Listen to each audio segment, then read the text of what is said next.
Hobi memelihara kuda dan melakukan aktiviti yang bersabit dengannya bukan sahaja memberikan banyak manfaatnya kepada diri sendiri, namun selebihnya juga dapat dimanfaatkan oleh orang lain dalam konteks pelbagai sudut. Selain individu yang mengusahakannya bergelar usahawan kuda, tetapi juga ilmu yang dimiliki tentangnya boleh dikongsi bersama dengan orang lain dan dalam masa yang sama akan mewujudkan aktiviti yang berfaedah untuk dinikmati oleh orang lain pula. Seorang pemilik dan pengusaha kuda yang layak digelarkan usahawan kuda, Anas bin Arifin atau lebih dikenali sebagai Anas dari Kampung Paluh, Palikbang Tumpak, Kelantan berkata, beliau mengusahakan ternakan kuda ini pada awal tahun 2004 bersama bapanya. Beliau yang telah dilabelkan sebagai usahawan kuda berbuat demikian kerana didorong oleh minat yang begitu mendalam selain dapat menjadikan haiwan berkenaan sebagai haiwan tunggangan yang terbaik untuk golongan muda dewasa ini. Katanya minat utama beliau ialah menunggang kuda. Ini kerana orang suka menunggang kuda kesihatannya akan lebih terjamin apabila urat dan saraf manusia seperti dirawat secara tidak langsung. Katanya lagi, kebanyakan kuda yang diternaknya itu dibeli oleh bapanya dari Kuala Terengganu dan tentang harga menurutnya agak tidak menentu. Misalnya kuda padi boleh dibeli dengan harga antara RM2,000 hingga RM3,000 seekor, manakala jika kuda baik dengan harga RM8,000 hingga RM11,000 pun ada. Lazimnya kuda yang baik ini beliau akan membuat kacukan untuk mendapatkan generasi baka yang baik juga. Di antara kuda baik yang dimaksudkannya selain kuda padi terdiri dari kuda Arab, Anglo dan Thoroughbred. Kuda padi lazimnya diperolehi dalam negara kita. Misalnya kuda Anglo adalah sejenis kuda kajukan dari Arab dengan baka lain. Menurutnya, lazimnya kuda yang boleh ditunggang apabila mencecah usia 3 tahun kerana dalam usia berkenaan tahap ketahanan dan kecergasan kuda agak minimum. Manakala untuk kuda racing dalam usia antara 5 hingga 6 tahun. Dalam pada itu menurut Anas, sesetengah pemilik kuda gemar memasang ladam di kaki kuda untuk menjadikan kaki kuda agak kuat selain sebagai alat keselamatan kaki haiwan tersebut. Namun bagi beliau, pilihan adalah di tangan pemilik dan pengusaha kuda itu sendiri. Ini kerana sepanjang penglibatan beliau dalam ternakan kuda, beliau tidak pernah memasang ladam untuk kudanya setiap kali membawa kuda berkenaan memasuki pertandingan atau bersiar-siar di luar kandang. Menurut Anas lagi, kuda yang diternak dan dilatihnya itu hanya khusus untuk pertandingan dan perlumbaan peringkat negeri Kelantan sahaja. Biasanya kuda jenis ini tahap kelajuan haiwan berkenaan mencecah 60 kuasa kuda sahaja. Tambahnya, amalan yang sering dilakukannya untuk memberi makanan kepada kuda-kuda yang diternaknya hanya 2 kali sehari, iaitu di sebelah pagi dan malam. Di antara jenis makanan kuda seperti salad kuda, rumput segar yang seperti rumput lembu. Namun, terdapat makanan kuda yang sering diberikan oleh kebanyakan peternak kuda dikenali sebagai makanan racing di mana harganya melebihi RM200 bagi 3 kilo. Perbelanjaan makanan kuda yang khusus untuk seekor kuda hanya sebanyak RM10 sehari sahaja. Bercerita tentang pertandingan yang pernah dihadirinya, kuda-kuda beliau pernah memasuki pertandingan yang diadakan di Kota Baru seperti di Jalan Pandang Tembak, yakni Pengkalan Cepa, Pasir Ron di Kota Baru dan di Pasir Putih. Katanya kuda yang diternak dan dilatihnya itu pernah berentap dan menyandang juara beberapa kali setiap kali memasuki pertandingan lumba kuda dan setakat ini telah menyandang juara sebanyak 5 kali.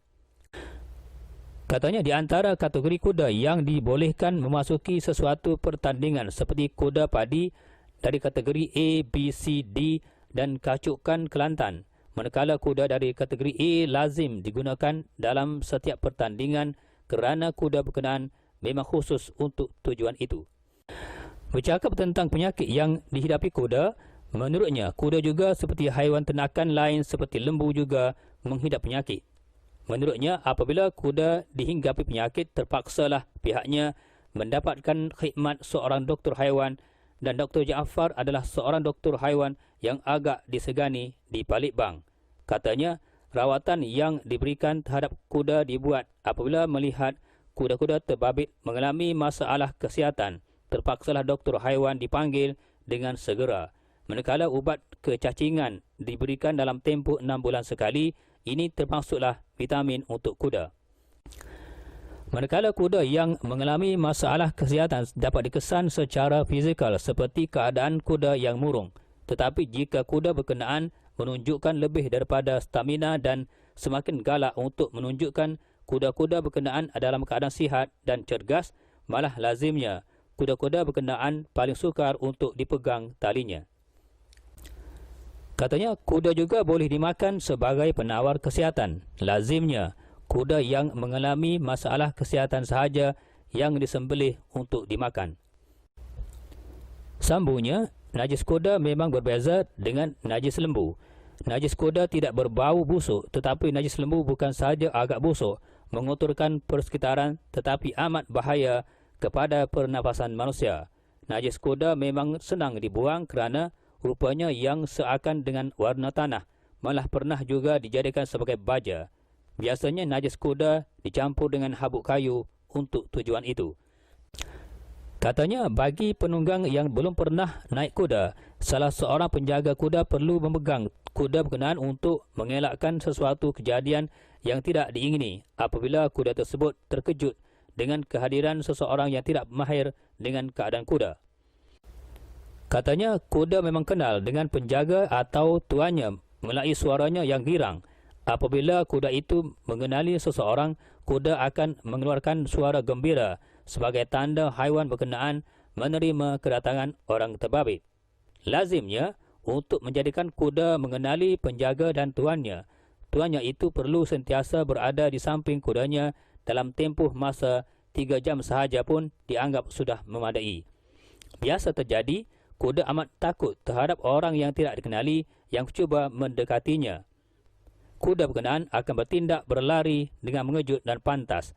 Apabila orang yang tidak dikenali itu cuba menyentuh dan menaiki kuda, kuda berkenaan akan melambung-lambungkan mangsanya supaya jatuh sebagai amaran untuk tidak menyentuh kuda tersebut.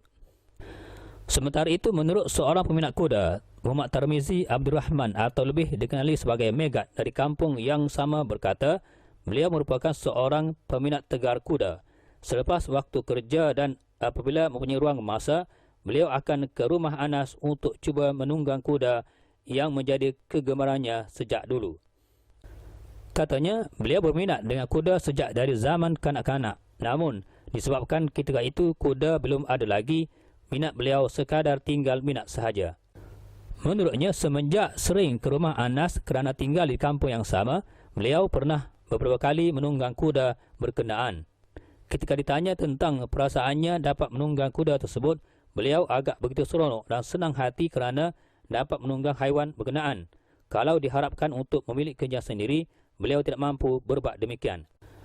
Tambahnya, bagi setiap penunggang baru akan merasai pengalaman seperti mudah terjatuh kerana belum biasa duduk di atas belakang kuda.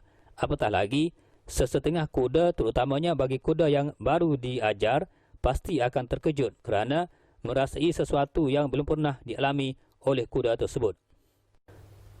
Kata beliau, kuda mempunyai keistimewaan dan menjadi penawar untuk beberapa jenis penyakit yang dialami oleh manusia, seperti dapat merawat uluran, terutamanya uluran angin, urat tersaraf dan sebagainya. Jadi, bagi sesiapa yang berharap kepada kesihatan yang baik, cuba-cubalah menunggang kuda, pasti akan mendapat jawapannya.